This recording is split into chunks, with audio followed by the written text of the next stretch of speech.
Previous lecture on scanf. So what is scanf, इसका एक brief revision लेते हैं हम। यहाँ पे मैं अपना VS कोड एडिटर ओपन करूंगा एंड देन ओके, सो यहाँ पे हमारा वही प्रोग्राम खुला हुआ है जो हम लास्ट टाइम पे कर रहे थे। सो मैं थोड़े से बड़ा कर देता हूँ जैसा कि आप सबको दिखे। So guys what is this, ये था हमारा बॉयलर प्लेट कोड जिसमें हमें सी प्रोग्राम का कोड लिखना होता है। मैंने आपको बताया भी था कि हमें कोई भी सी प्रोग्राम लिखना होगा वो हमेशा हम अपने मेन फंक्शन के अंदर लिखेंगे, इंट मेन। सो यहाँ पे this is a library for include stdioh and then so हम यहाँ पे करेंगे अब अपने व्हाट इज स्कैनफ हमने लास्ट टाइम देखा था। सो बेसिकली मैं यहाँ पे आपको एक ब्रीफ रिवीजन दूंगा। सो यहाँ पे मैं डिफाइन भी करूंगा चीज़ों को एंड देन यूजर से इनपुट लेंगे और हाँ उसे हम प्रिंट करेंगे।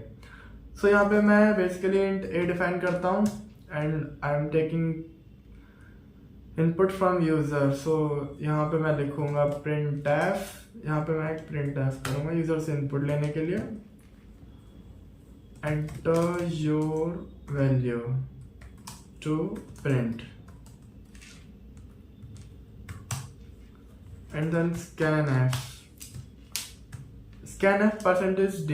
शायद मैंने आपको बताया था, शायद क्या बताया ही होगा ऑब्वियसली जब मैंने scanf पढ़ाया है आप लोगों को। तो scanf %d यहाँ पे क्यों यूज़ कर रहे हैं वो मैंने अपने प्रीवियस लेक्चर में बताया है सब अपनी वीडियो में। सो आप जाओ वहाँ पे देख सकते हो जाकर। सो यहाँ पे ये अब हमसे पहले एक इनपुट लेगा a को। a क्या है हमारा, एक इंटीजर है जो हमने खुद डिफाइन किया है कि एक इंटीजर है। एंड देन अब यहाँ पे हम जो हम इनपुट ले रहे हैं इधर से उसे ही हम प्रिंट कराएंगे, printf a। क्या लगता है आप लोगों के मैंने डबल कॉमा लगाए हैं, क्या ये सही किया है? गलत, क्योंकि जब हमें कोई स्ट्रिंग प्रिंट करनी होती है तो हम अपना a को यूज करते हैं। बट बेसिकली मैं यहाँ क्या प्रिंट करा रहा हूँ, मैं यहाँ प्रिंट करा रहा हूँ एक इंटीजर को। बट इंटीजर को प्रिंट कराने के लिए मैं यहाँ लिखूंगा %d and then basic a।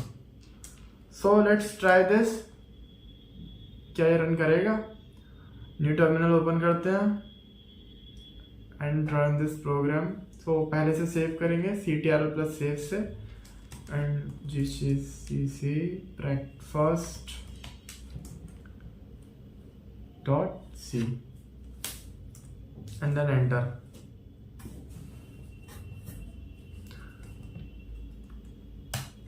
So guys ये मेरे से मांग रहा है enter your value to print. So मैं यहाँ पे से एक वैल्यू देता हूँ 45। तो क्या ये प्रिंट करेगी इस वैल्यू को?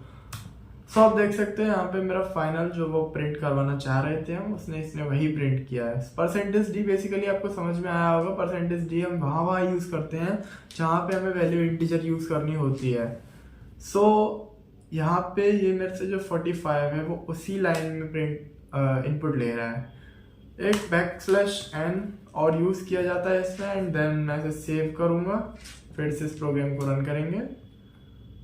सो बेसिकली \n कुछ नहीं, हमें नई लाइन पे इनपुट लेने में हेल्प करता है। यहाँ पे मैं 45 दूंगा and then print this 45।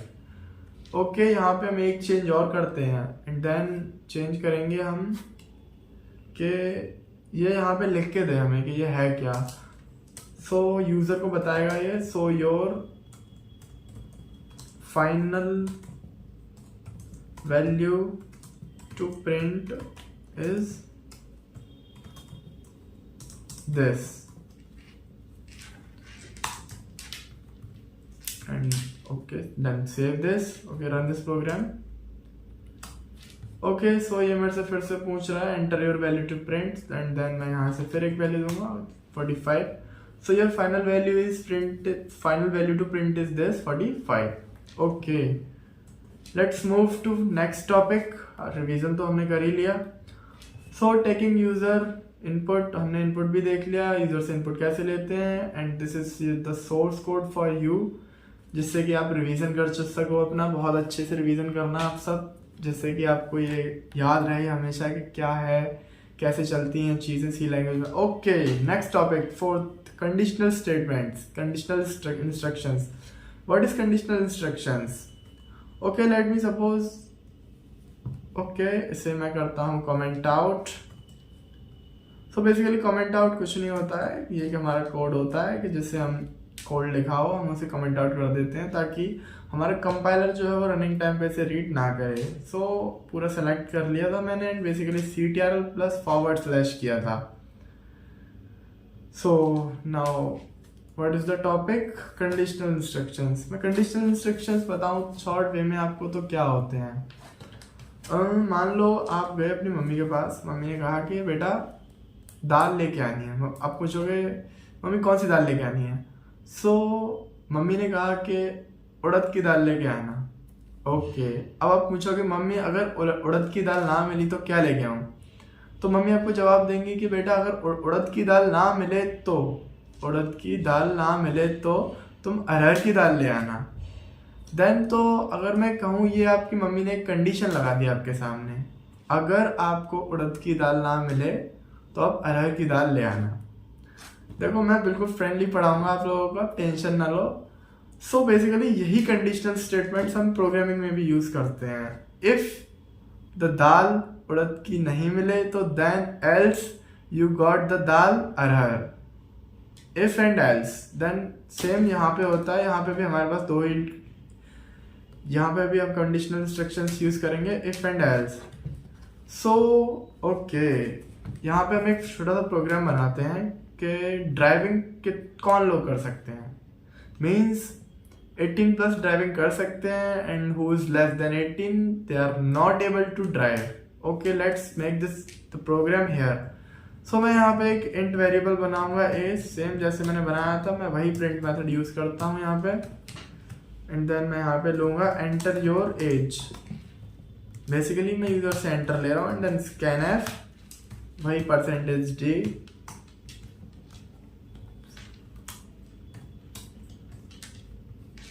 And then a। Basically users मैं आपको बताता हूँ %a किस लिए यूज करते हैं हम यहाँ पे। सो %a का यूज हम करते हैं जैसे कि अभी मैं आपको आगे पॉइंटर्स वगैरह पढ़ाऊंगा ना। % जो यूज किया जाता है वो एड्रेस को स्टोर करने के लिए किया जाता है। बेसिकली हम कर क्या रहे हैं, यहाँ पे एक एड्रेस है जो अपनी मेमोरी में यूज कर रहे हैं स्टोर करने के लिए एक इंटीजर वैल्यू को, जो यूजर हमें खुद देगा। ओके, मैं यहाँ पे ए ले लूंगा यूजर से इनपुट में एंड देन मैं यहाँ पे एक कंडीशन लगाऊंगा, if a is less than 18, if a is less than 18 then तुम उसे ये प्रिंट करके दे दो कि you are not able to drive. printf you are not able to drive।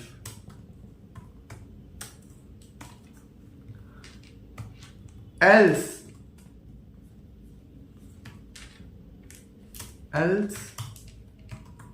Print अगर वो 18 से अबव है उसको प्रिंट करके दे दो you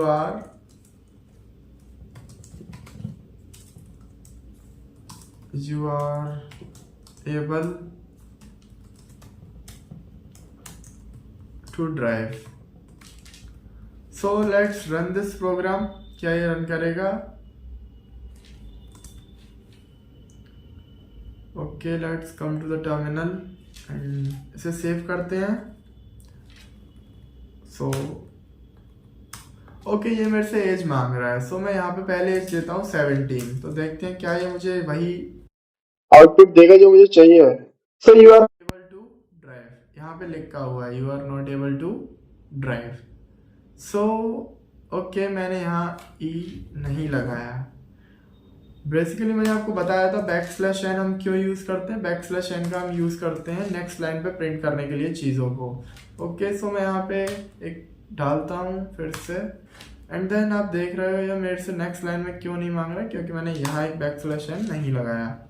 okay, so CTRL-C exit लेने के लिए आपको कभी भी अगर प्रोग्राम से एग्जिट लेना है सो आप याद रखना CTRL+C आपको इन दोनों कीज को यूज करके आप प्रोग्राम से एग्जिट ले सकते हो। Okay, 1 minute.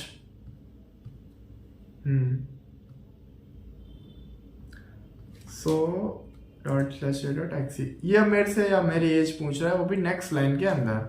सो मैं यहाँ पे अपनी एज डालूंगा, मैं यहाँ पे अपनी एज फिर से 17 डालूंगा, and then you are not able to drive, and then फिर से मैं इस प्रोग्राम को रन करता हूँ। अब मैं यहाँ पे अपनी एज डालूंगा 19 and you are able to drive. So basically you student if और एल्स कंडीशंस हम यूज इसलिए करते हैं ताकि हम चीज़ों को बता सकें, अगर ये नहीं हो सकता तो क्या होगा, अगर ये नहीं हो सकता तो क्या होगा। So okay, let's move to the next topic. What conditional instructions के बाद हमने इतना कर लिया, and this is complete source code for all of you. Okay, मैंने यहाँ पे एक डेफिनेशन भी बताई, like we want to make an operation which is conditional. Okay, आपकी क्लास टीचर है, आपकी क्लास टीचर आपको बताएगी कि जितने भी स्टूडेंट्स हैं, all of the students in the class, those students who get marks 18 they are passed and they are get in next class. Those students who get the marks 10, lower the 10, and then they are not able to proceed in next class. So मतलब कहने का ये है, आपकी teacher कहना ये चाह रही है, जितने भी बच्चे हैं जो 18 मार्क्स लेके आएंगे वो स्टूडेंट्स नेक्स्ट क्लास में जा सकते हैं, नहीं तो जितने बच्चों के 10 मार्क्स आएंगे वो लोग फेल हैं। अब समझ सकते हैं, कंडीशनल लगा सकते हैं हम 15 पे। 15 इज द एवरेज कंडीशन, जितने बच्चों के मार्क्स आएंगे 15 plus they are pass, and जितने भी बच्चे हैं उससे कम 15 से they are fail. Okay, let's make this program. मैं यहाँ पे लिखता हूँ 15 those students who get the marks if a मैं यहाँ पे डालूंगा enter your marks, enter your marks, you are not able to proceed, you are able to proceed.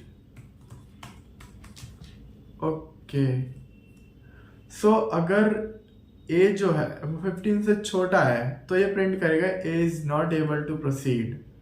Okay, let's run this program. ये मेरे से पूछ रहा है enter your marks. Okay, मैं यहाँ पे अपने मार्क्स डालूंगा 14, you are not able to proceed. Okay, मैं यहाँ पे अब मैं अपने मार्क्स डालूंगा 15 प्लस, लेट 17 मार्क्स डालता हूँ मैं, you are able to proceed. So guys, I hope you are understand all the concept of conditional instructions. Okay, so let's move on next topic, switch. What is switch? Switch case क्या होते हैं हमारे साथ? Next topic, so next topic is switch. What is switch case in C language? सो चलिए चलते हैं अपने कोड की तरफ, कोड लिखते हैं एंड देन अपना। So switch case, what is basically switch case? मैं आपको कोड करके बताऊंगा, आपको खुद समझ में आएगा कि स्विच केस होता क्या है। सो मैं यहाँ पे एक इंट बनाऊंगा गाइस, डे, इंट डे बनाऊंगा, एंड देन मैं डे को डिफाइन करूंगा 4 के इक्वल। सो मैं यहाँ पे केस अपना स्विच करूंगा, स्विच। ओके,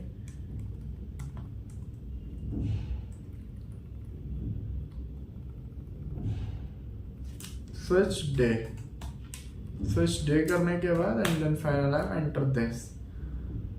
सो गाइस, ये मेरे को सजेशन दे रहा है क्योंकि मैंने इसमें टैबिन वगैरह अपने में इंस्टॉल कर रखी है काफ़ी चीज़ें।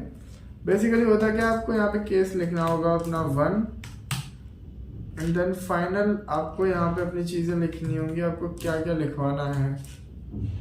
सो ओके, इसमें मैंने खुद कोड लिख दिया, हे भगवान।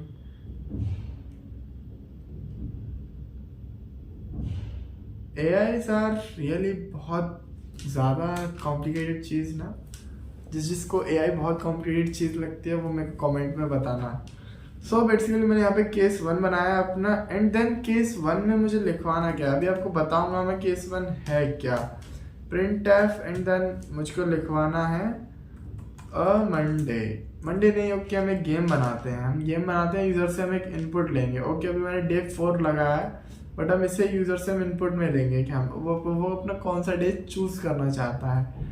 सो उसके साथ हम खेलते हैं। एंड ट्यूसडे, जैसे ही वो सर्च लिखे 4 देन ट्यूब, वो 1 लिखेगा, है ना, and then break. Okay, break statement मैं आपको बताऊंगा, बट अभी नहीं, बाद में बताऊंगा।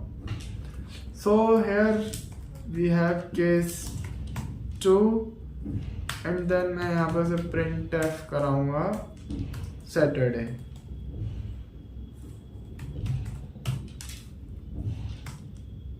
सो ये हमारा हो गया।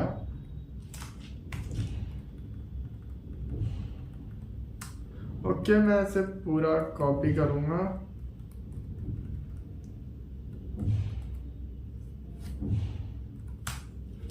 एंड देन मैं यहाँ पे इसे पेस्ट करूंगा, फिर एक बार पेस्ट करूंगा, फिर एक और बार, फिर एक और बार, फिर एक और बार। Okay 1 2 3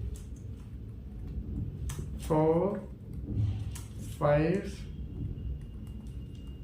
6 then 7। ओके सो हम इसे भी चेंज करते हैं। यहाँ पे मैं लिखता हूँ मंडे और यहाँ पे लिखूँगा मैं फ्राइडे एंड मैं यहाँ पे लिखूँगा संडे। ओके और कौन सा बचा है? वेडनेसडे। ओके वेडनेसडे एंड अभी गाइस कौन सा बचा है मुझे समझ में नहीं आ रहा क्या बचा क्या है अभी। ओके संडे मंडे हो गया, ट्यूसडे भी हो गया, वेडनेसडे हो गया। ओके थर्सडे बचा हुआ है, थर्सडे। सो गाइस मैं इस प्रोग्राम को अब रन करता हूँ। What is the output of this program? Save करते हैं and run this program. So वही अपना ./exe। ओके ये मेरे से इनपुट नहीं ले रहा है। इन सब के आगे मैं \n और लगा दूंगा। गाइस मल्टीपल कर्सर्स हम VS कोड में कैसे लेके आते हैं? ऑल्ट दबा के रखना होता है हमें, जिससे हमारे मल्टीपल कर्सर्स आ जाते हैं, है ना। ओके ऑल्ट दबा के रखना है और जहां जहां आपको कर्सर चाहिए वहां वहां आपको \n। ओके ये सब एक साथ लिख चुके हैं मेरे। एंड देन मैं इसे करूंगा सेव, फिर से करूंगा मैं प्रिंट। ओके सो गाइस आप देख पा रहे हो, एक चीज देखना आप, यहाँ पे मैंने अपना डे क्या लगाया है? 4 लगाया है। एंड डे 4 पे क्या है अपना? केस नंबर 4 में है क्या? ओके केस समझाता हूँ मैं आपको। केस क्या आ गया? आप ये जो भी डालोगे ना, आप ये डे डाल रहे हो, डे की वैल्यू डाल रहे हो बेसिकली। केस क्या आ गया? ये जो आप जो भी लगाओगे यहाँ पे वो डे की वैल्यू है बेसिकली, कहने का मतलब ये है। ओके मैं 4 की जगह यहाँ पे मैं इसे 45 करता हूँ एंड देन मैं इसे सेव करता हूँ और मैं यहाँ पे इसे 45 करूंगा। जो मैंने यहाँ पे डे इज इक्वल टू 4 लिखा है मैं इसे 45 कर दूंगा एंड देन सेव करूंगा मैं, है ना। अब इसे फिर से रन करते हैं। ओके तो आप देख पा रहे हो अब भी सेम आउटपुट ही दे रहा है। बट आप एक चीज देखो, मैं यहाँ पे 45 दिया। Okay this is for only समझाने के लिए था आपको, बाकी केस 4 ही है ये। ओके सो केस 4 हमारा क्या है? फ्राइडे। एंड उसके बाद है संडे, जो कि ये संडे भी प्रिंट कर रहा है। एंड उसके बाद है वेडनेसडे भी प्रिंट कर रहा है, थर्सडे भी प्रिंट कर रहा है। मतलब कहने का ये हमारा जो कंपाइलर है वो फ्राइडे के बाद की सारी वैल्यूज को प्रिंट कर रहा है। सो इसे रोकने के लिए हम क्या यूज करते हैं? इसे रोकने के लिए हम ब्रेक स्टेटमेंट का यूज करते हैं। किस चीज का यूज करते हैं? ब्रेक स्टेटमेंट का। सो गाइस मैं यहाँ पे ब्रेक स्टेटमेंट लगाऊंगा। ब्रेक स्टेटमेंट कहाँ लगाते हैं? मल्टीपल कर्सर्स में फिर से ऑन करूंगा अपने। मैं यहाँ पे सबके प्रिंट एफ के सामने मल्टीपल कर्सर्स लूंगा।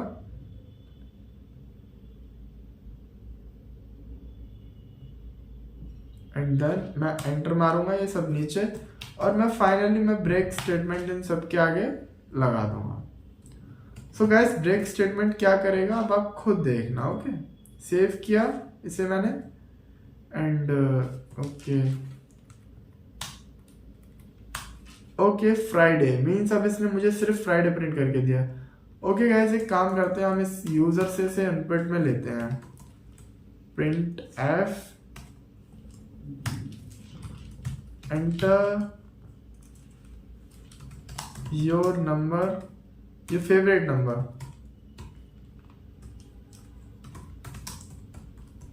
Between 1 to 7 and then scanf वही करेंगे यूजर से इनपुट लेने के लिए। स्कैनएफ %d एंड डे को हम ले रहे हैं एम्परसेंट डे।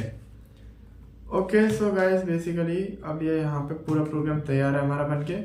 ओके सो यहाँ पे फिर से करते हैं हम इसे। ओके ये मेरे से इनपुट ले रहा है 1 to 7, यहाँ पे लिखा हुआ आ रहा है enter your favourite number between 1 to 7। सो फिर से वही गलती, मैंने यहाँ बैकस्लैश नहीं लगाया ताकि ये मेरे से नेक्स्ट लाइन में इनपुट ले। बैकस्लैश बेसिकली इसकी आदत लगानी चाहिए, बहुत सही है ये प्रोग्राम। CTRL-C मैंने आपको बताया था प्रोग्राम से एग्जिट करने के लिए होता है। सो फिर से रन करते हैं इसे हम। ओके ये मेरे से नेक्स्ट लाइन में इनपुट ले रहा है, मैं 5 इसे इनपुट में दूंगा एंड देन ये मुझे प्रिंट करके दे रहा है संडे। सो बेसिकली आप समझे अभी case statement and break statement and switch statement, what is this are all things, what is this, है ना। सो आज के लिए अपना फिर स्विच स्टेटमेंट हो गया।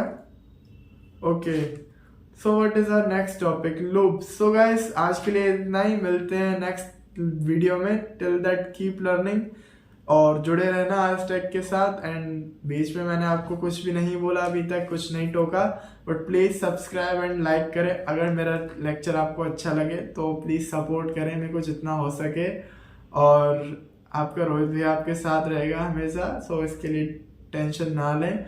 एंड देन जितने भी बच्चे चाहते हैं कि कोर्स को स्पीड में किया जाए, सो मुझे कमेंट में बता देना आप सब लोग कि आप सब चाहते हो या नहीं है कि कोर्स को थोड़ा जल्दी किया जाए। So bye bye all of you, today's lecture is over and then मिलते हैं नेक्स्ट लेक्चर में।